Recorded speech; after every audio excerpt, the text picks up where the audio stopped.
Kalau dari remaja udah stres, depresi gitu, nanti kan masa depannya suram, hancur. Hancur itu bisa jadi membahayakan masyarakat atau bahkan jadi nggak guna ke masyarakat. Halo teman-teman, kembali lagi di podcast kita Capek Mikir with Genzi. Yang dimana setiap episodenya kita mikirin yang lagi Genzi pikirin. Di sini kita undang narasumber dari SMA Negeri 2 Pati yang kita akan membahas tentang krisis identitas. Please welcome narasumber kita dari SMA Negeri 2 Pati. Boleh perkenalan dulu Kak namanya? Saya Farel Ditya Daranjaya, SMA 2 Pati, kelas 11. Saya Fahrul Maulana Ramanu dari SMA Negeri 2 Pati, kelas 11. Oke, jadi kita di sini kan membahas tentang krisis identitas. Yang dimana krisis identitas itu tuh yang biasa dialami oleh remaja kayak usia kalian sekarang. Di usia berapa sih kalian sekarang? 17 tahunan ya? 16. Nah, krisis identitas itu kan kayak orangnya tuh nggak tahu tentang dirinya dewe. Terus kayak nggak tahu di masa depannya. Kenapa krisis identitas ini terjadi? Boleh dijawab. Ya, menurut gue tuh gara-gara tekanan pressure ya. Sekarang kan remaja-remaja kena pressure gitu, nggak takut dunia kerja gimana. Nah, mereka jadi bingung buat tentuin diri mereka sendiri dan lebih fokus ke hal yang lain. Menurut mereka tuh dirinya sendiri tuh nggak penting gitu. Jadi kalau mereka gagal, mereka langsung down banget, kayak identitasnya hilang gitu. Ya, itu menurut saya. Jadi remaja itu belum mengerti diri sendiri. Oh iya, kan namanya juga remaja. Ya, silakan Kak Farul. Oke, pendapatnya Kak Faru. Menurut saya krisis identitas terjadi karena dunia bergerak terlalu cepat dan anak muda zaman sekarang kewalahan mencari jati diri mereka sendiri. Itu menurut saya simpel saja. Oke, jadi jelas berdampak. Kalau pelajar masih struggle sama identitasnya diri sendiri, itu ngaruh buat ke Indonesia di masa depan. Krisis identitas di kalangan remaja saat ini tuh berdampak nggak ke Indonesia ke depannya? Oh, jelas. Untuk pendapat saya tuh jelas banget ya, kan sekarang Gen Z banyak gitu. Nah, rata-rata kan juga udah remaja. Kalau dari remaja udah stres, depresi gitu, nanti kan masa depannya suram, hancur.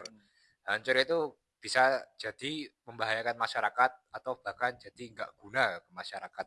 Useless. Ya, useless parah malah. Makanya sangat-sangat mempengaruhi masa depan bangsa. Ya, untuk Farul? Ya. Boleh Kak Faru? Kalau saya ya setuju saja.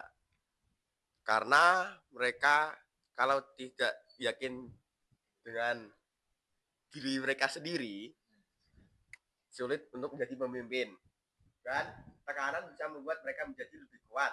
Jadi tantangan sekaligus peluang. Tergantung dengan dukungannya. Gitu.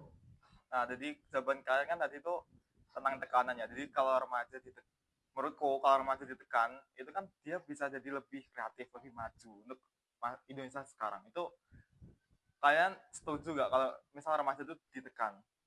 Oh, yang itu apa namanya? Yang tanpa rasa sakit nggak bisa berkembang gitu ya? Ya. Ya bisa aja sih kan, bukan aneh. Bukan rata-rata remaja ya gitu. Ya. Gampang depresi ya. Iya, makanya stres. Itu mempengaruhi sama identitasnya mereka. Oh, sangat pasti. Oke, jadi kan tadi kalau remaja itu ditekan, mereka itu akan depresi, bahkan punya penyakit mental. Padahal niatan baiknya kan untuk mereka lebih maju, lebih kreatif. Jadi mental ini tuh memengaruhi krisis identitas. Ya, iya sih, tapi kan nggak sampai apa, mental illness gitu, baik banget sih, nggak sampai segitu ya. Yang maksud ketekan ini kayak tanggungannya gitu, kayak kan kalau misal ikut gitu kan mahal, kan kena pressure ya, wah mahal kok gagal ya, kan cuma gitu, teman-teman. Terus ada lagi faktor ekonomi, kan pressure besar banget. Ayo bisa krisis identitas, faktor utamanya satu dari itu juga makanya Ekonomi. ya, dan yang lain-lain, lingkungan juga bukan gitu. Ya itu opini saya. Harus Boleh Farul? Kalau menurut saya nggak terlalu begitu sih. Krisis identitas memang bikin insecure dan stres. Tapi sadar bahwa semua orang harus melegakannya. Kita nggak harus memiliki jawaban untuk sekarang. Setuju banget sih sama jawabannya kalian. Apalagi kalau remaja itu perlu figuring out dirinya sendiri, perlu mencari tahu tentang dirinya sendiri, dan itu bikin mereka itu tuh kuat, dan itu sangat normal. Ya, ya.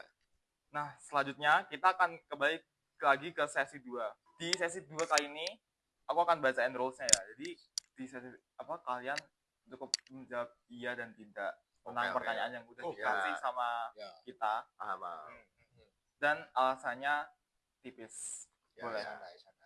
Slow. Oke, kita mulai ya. Santai.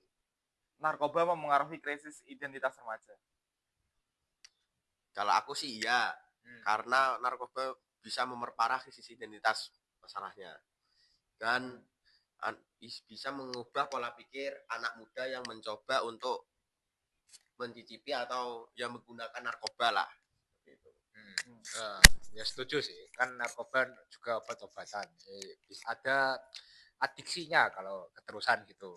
Terus Sangat bisa mempengaruhi. hilang arah. Oh iya, jelas bisa hilang arah juga.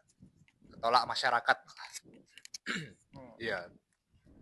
Jadi lingkungan memengaruhi krisis identitas. Ya tadi sudah saya omongin, termasuk satu faktor juga kalau misalnya toxic itu pressure rate tinggi, sama bocahnya bisa kebuli gitu atau enggak, kenapa gitu kan, kasihan. Apalagi pas lingkungannya tuh lingkungan yang toksik gitu ya. Oh iya, jelas. Akan terbawa arus, terus dia jadi belok, jadi gak dirinya sendiri. Iya. Baru sama seperti Farel, jawaban saya itu ya, karena pergaulan sekarang itu miris, bisa membuat jalan yang lebih ke arah kejahatan atau kegelapan lah. Itu bisa membuat kita hilang arah dan nggak tahu apa-apa, tiba-tiba kita mencoba obat-obatan seperti narkoba itu. Ya, seperti ikut itu, pergaulan bebas lah, seperti itu. Jawabannya bagus dari teman-teman kita dari SMA Negeri 2 Pati. Jadi yang aku dapat, krisis identitas itu harus jadi dirinya sendiri, nggak boleh nggak ikut omongan orang lain, nggak ikut standar orang lain. Terus kudu punya pendirian. Oh iya, jelas. Terus pesan untuk orang-orang di sana yang masih krisis identitas. Be yourself aja, gak usah jadi orang lain, jadi dirimu saja, gak apa-apa kok. Kalau saya, jangan terlalu memikirkan orang lain, pikirkanlah diri kamu sendiri terlebih dahulu, bahagiakanlah diri sendiri terlebih dahulu. Ya. Terima kasih juga ya. Terima kasih banyak Fahrul dan Farel. Sampai bertemu di episode selanjutnya. Ya. Bye-bye.